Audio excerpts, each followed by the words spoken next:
लोहगड सह्याद्रीच्या कुशीत अभिमानाने उभा असलेला इतिहासाची साक्ष देणारा भव्य असा लोहगड. पावसाळ्यात मनमोहक धुक्यात हरवणारा तर उन्हाळ्यात अगदी राकड दिसणारा सह्याद्री मधला एक रत्न.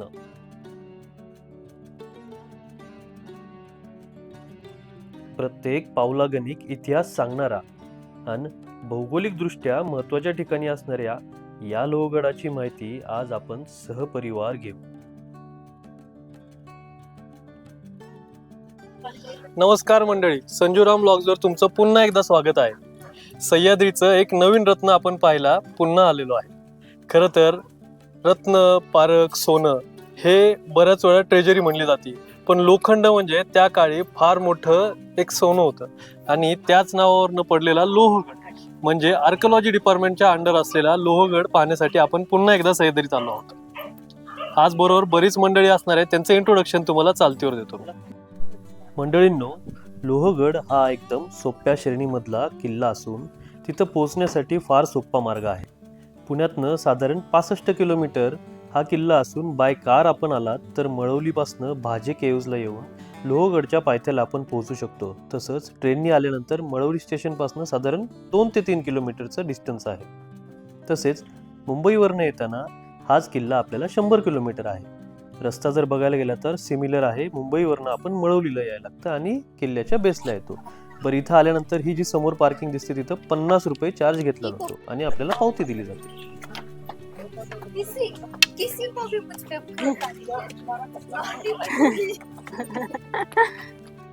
ज्या पद्धतीत महाराष्ट्रात इतिहास शाबूत आहे त्या पद्धतीत गडकोटांवर स्वच्छता राखायचं काम इथं काका करत होते.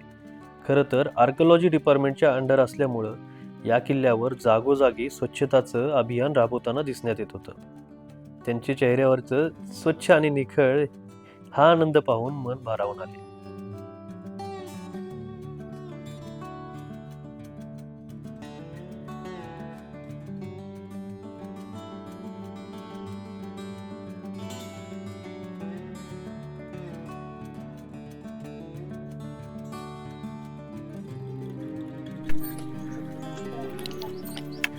$350 पायऱ्या आहेत म्हण पप्पा. 350.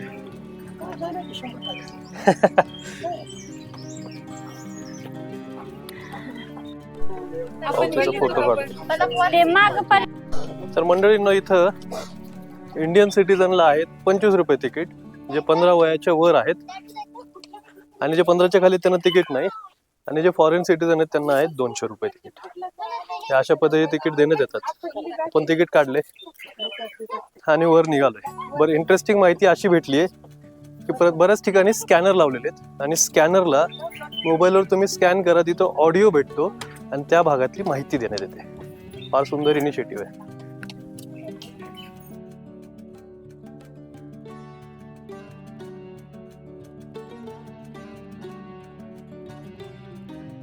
खरं तर लोहगड प्रत्येक पावलागणीस इतिहासाची काहीतरी माहिती सांगून जात होता.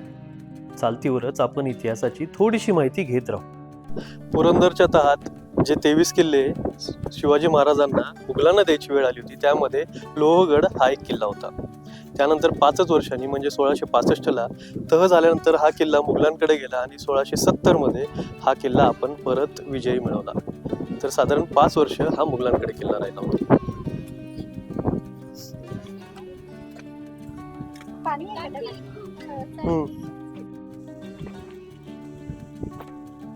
तर मंडळींनो, खरं तर आर्किओलॉजी डिपार्टमेंटकडे हा किल्ला असल्यामुळं इथल्या पायऱ्या शाबूत आहेत. तसेच इथं स्वच्छताही राखली जाते. मगाशी जर सुरुवातीला दाखवलं तर दररोज याचं झाडून स्वच्छता केली जाते. म्हणजे पाहून फार सुंदर वाटलं. फार मोजकेच किल्ले ज्याच्यावर या गोष्टी मॅनेज केल्या जातात.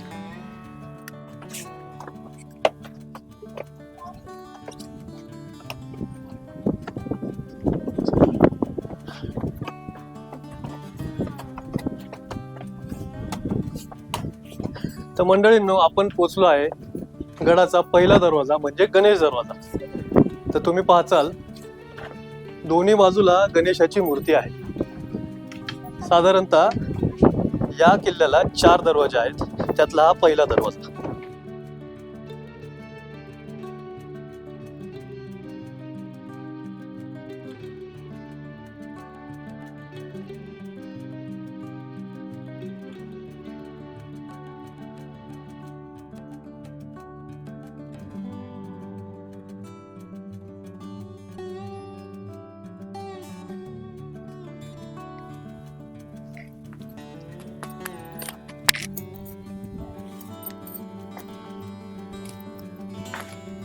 जय शिवराय. तर मंडळींनो, हा गणेश दरवाजा क्रॉस केल्याच्या नंतर हा जो तुम्हाला बघायला भेटेल याला देवळी म्हणतात. तर सैनिक पहारा दिल्याच्या नंतर त्यांना आरामासाठी याची सोय केलेली आहे. तर मराठवाडा साईडला याला ढेलच पण म्हणतात. गणेश दरवाजाच्या आत आल्यानंतर फार सुंदर नजारा आहे, कारण आपल्याला पाहायला भेटतात त्या तोफ. साधारण 3 तोफ आहेत.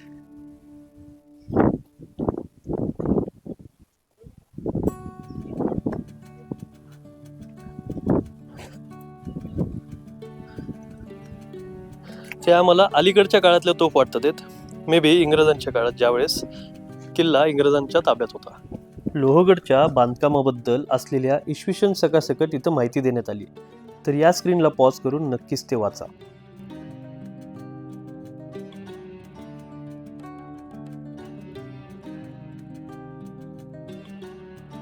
तर मंडळींनो, किल्ल्यावरचे जर बुरुज बघसाल तर अजूनही शाबूत आहेत. आणि या मजबूतीमुळेच खरं तर याला नाव लोहगड म्हणून देण्यात आलं होतं. लोखंडाचं बळ. इथं तुम्ही पाहचाल तर इथं जागा ठेवलेली, किंवा इथं प्रत्येक बुरुजाला तुम्हाला लक्षात येत असेल ही असतील लक्ष ठेवण्यासाठी, शत्रूचं ज्यावेळेस आक्रमण होणार आहे त्यासाठी. आणि त्यानंतर तुम्ही जर बघचाल तर या साईडला ह्याला झांग्या म्हणतात.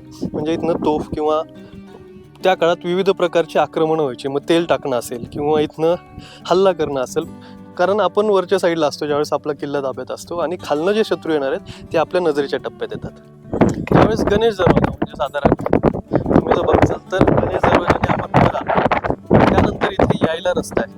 तर इथनं आत आल्यानंतर तुम्हाला माझ्या मागे एक बुरुज दिसेल. पण सर्वात महत्त्वाची गोष्ट इथं आपल्याला पाहायला भेटतो तो चोर दरवाजा. तर गणेश दरवाजाच्या बाजूलाच असलेल्या बुरुजाला तुम्हाला चोर दरवाजा दाखवतो. तर साधारण ज्यावेळेस आक्रमण होत असतील त्यावेळेस वरच्या बाजूनी, म्हणजे जर रेग्युलर रस्ता आहे, पायऱ्या आहेत, ते तर या साईडने, पण या साईडने खाली येऊन चोर दरवाजाने या साईडला बाजूला यायला जमवायचं. म्हणजे परकीय जर आक्रमण झाले तर आपल्याला एक मार्ग असायचा जिथून आपण पलटवार करू शकतो. तर या साईडने दुसरा मार्ग ओपन होईल. आत्ताच दाखवतो चोर दरवाजा आहे माग. त्याच्याच बाजूला जर तुम्ही बघचाल तर त्या काळात शौच ची सोय केली होती. तर इथे येऊन बघचाल तर अशा पद्धतीचे शौच खड्डे बांधले. तसं इथे या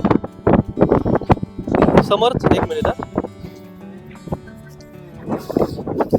तिथं आत आल्यानंतर तिथे तुम्हाला शौचची सोय दिसेल.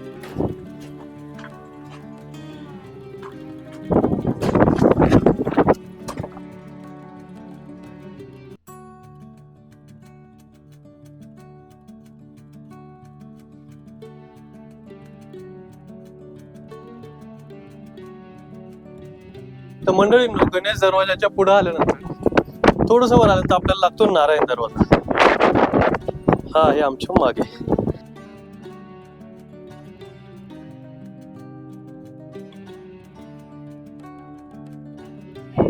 ज्यावेळेस आपण नारायण दरवाजातनं वर येतो तर इथं एक पॅच असा आहे की जिथं दरडी कोसळतात.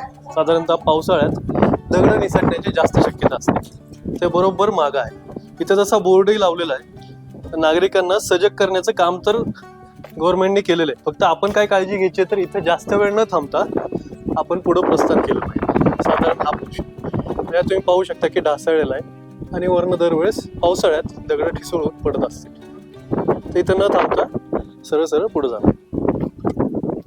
तर मंडळींनो, नारायण दरवाजा क्रॉस केल्याच्या नंतर आपल्याला इथे पुढे धान्याचे कोठार पाहायला भेटेल. इथे पूर्वीच्या काळी धान्य साठवलं जायचं.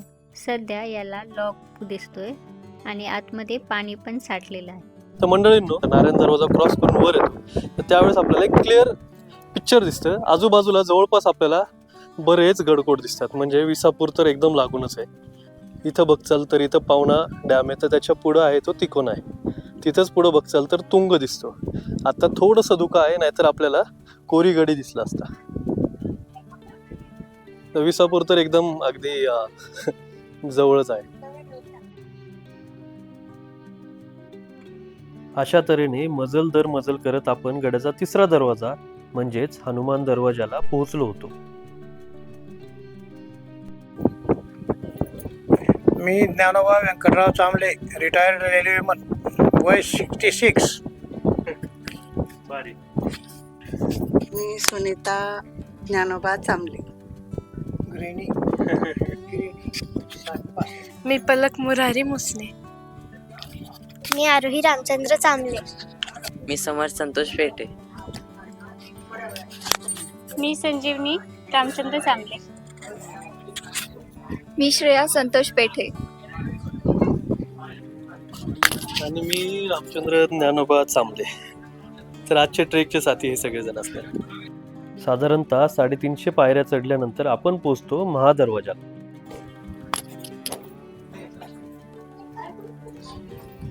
छत्रपती शिवाजी महाराज की जय. जय भवानी. हर हर हर हर.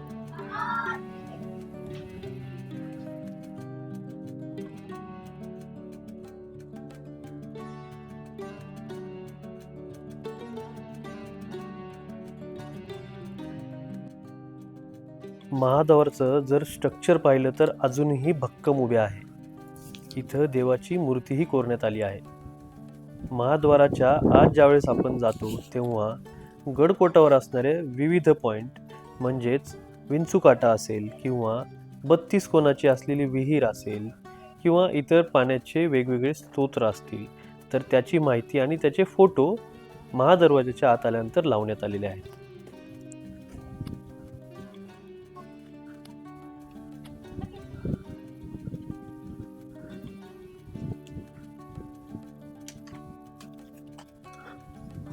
तर मंडळींनो, ज्यावेळेस आपण महादरवाज्यातनं आत येतो तर आत आल्यानंतर आपल्या डाव्या बाजूला असणार आहेत मकबरा. तर साधारण 4 ते 5 वास्तू आहेत जे आपण आज एक्सप्लोअर करणार आहोत. पुढे गेल्यानंतर एक एक दाखवतो.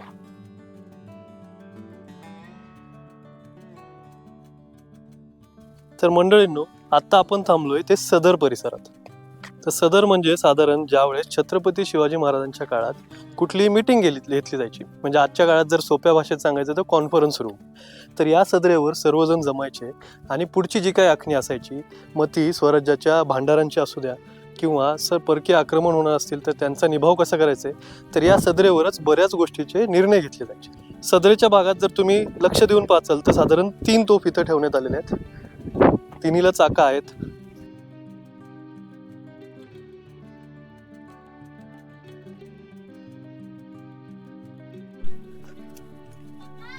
आपल्या मागं आहे सदर, जे आता आपण पाहिली, जो महादरवाजा तिथनं आपण आत आलो. या साईडला तुम्ही पाहाल तर बरेच स्ट्रक्चर दिसत आहेत, त्या काळातल्या राजवाड्यांचे असणार आहेत. म्हणजे जे वाडे होते आता त्याचे अवशेषच राहिलेले आहेत. आणि बरोबर आपल्या समोर आहे ते आपले महादेव. हर हर महादेव.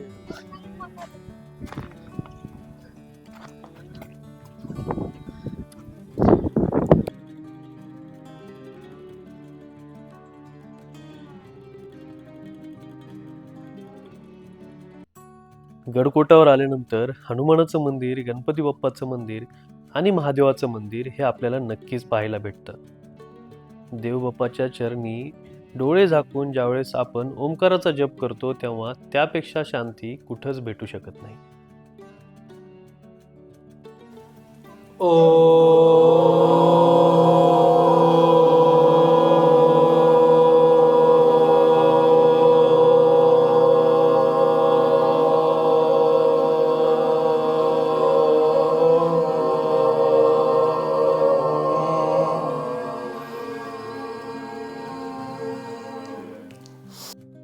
मंदिराच्या बाहेरच आपल्याला त्र्यंबक तलाव पाहण्यात आलं. बांधकाम पाहता हे अलीकडच्या काळात बांधले गेलं असावं असा अंदाज बांधण्यात येतो.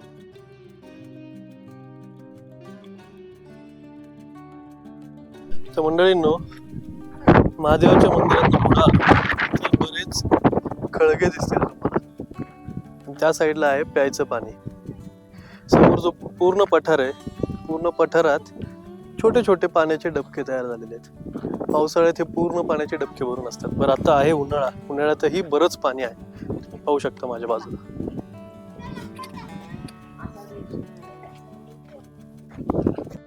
इथं पिण्याचं पाण्याचं बोर्ड आहे आणि तुम्ही पाणी पहा किती स्वच्छ आहे इथं. अगदी तळातले मासे दिसतील.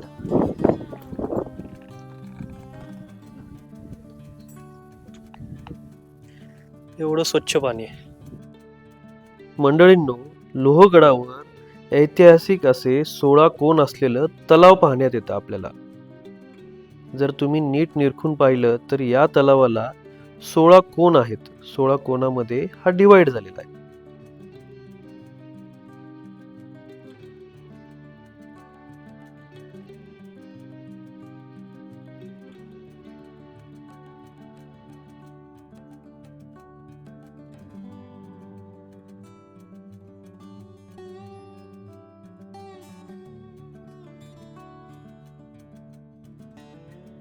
मंडळींनो, लोहगड म्हणलं की विंचू काटा, म्हणजे हायवेने जाताना प्रत्येकाला लोहगडचा विंचू काटा दिसतो आणि त्या विंचू काट्यावर आपण आता पोहोचत आहोत.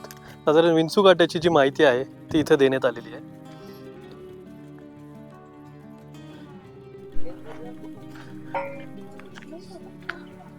तर विंचू काट्याला प्रवेश निषिद्ध करण्यात आलेला आहे. पावसाळ्यात सहसा बंद असतं, पण उन्हाळ्यातही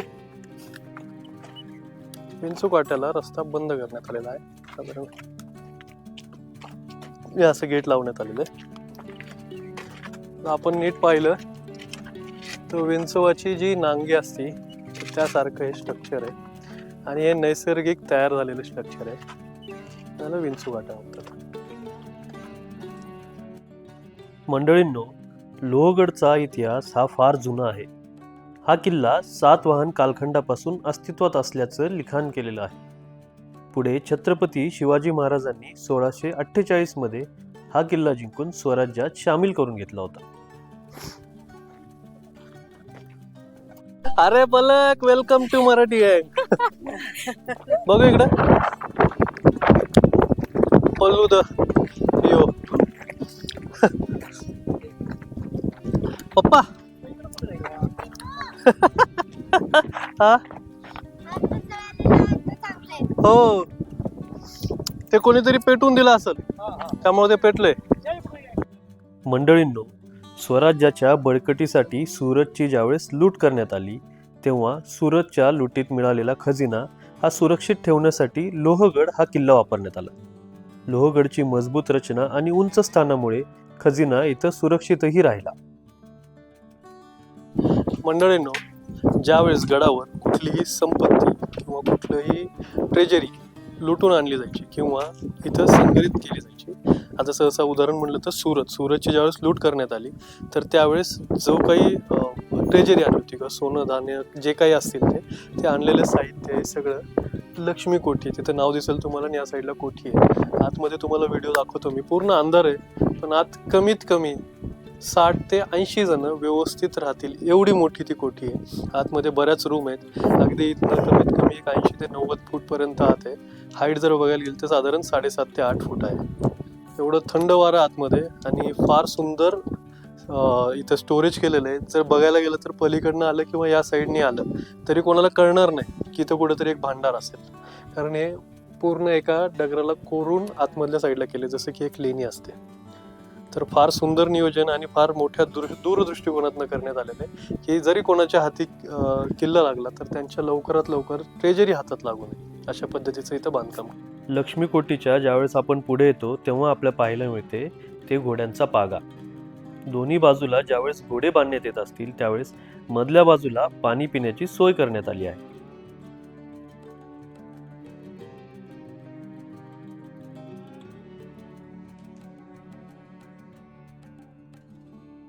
लोहगड हा सोप्या श्रेणीतला दुर्ग असल्यामुळे सर्व वयोगटातील व्यक्ती आरामात येऊ शकतात. खरं तर परिवाराबरोबर सह्याद्रीत फिरण्याची मजाच वेगळी आहे. ज्यावेळेस आजोबांना नातवंड हाताला हात पकडून गडकोटावर फिरतात तर नातवंडाच्या वयाला जाऊन आजोबाही त्यांच्याबरोबर खेळण्याची मनमुराद आनंद करतात. हेच चित्र आम्हाला पाहायला भेटलं. गडकोटावरनं खाली आल्यानंतर अगदी विटी दांडू खेळल्यासारखं त्यांचे आजोबा म्हणजेच माझे वडील नातींबरोबर खेळत होते. तर मंडळींनो, अशा तऱ्हेने आपल्या ट्रेकची सांगता होत आहे. आपण आलोय तिकीट घरच्या जवळ. खरं तर फार दिवसानंतर हा व्लॉग आलाय आणि त्याबद्दल मी दिलगिरी व्यक्त करतो. संजूराम व्लॉग्स जर तुम्हाला आवडत असतील आणि आत्ताचाही ब्लॉग तुम्हाला आवडला असेल तर नक्कीच लाईक करा, शेअर करा आणि सबस्क्राईब करायला विसरू नका. तुमचं एक लाईक आणि एक सबस्क्रिप्शन आम्हाला एक एनर्जी देऊन जातं. धन्यवाद.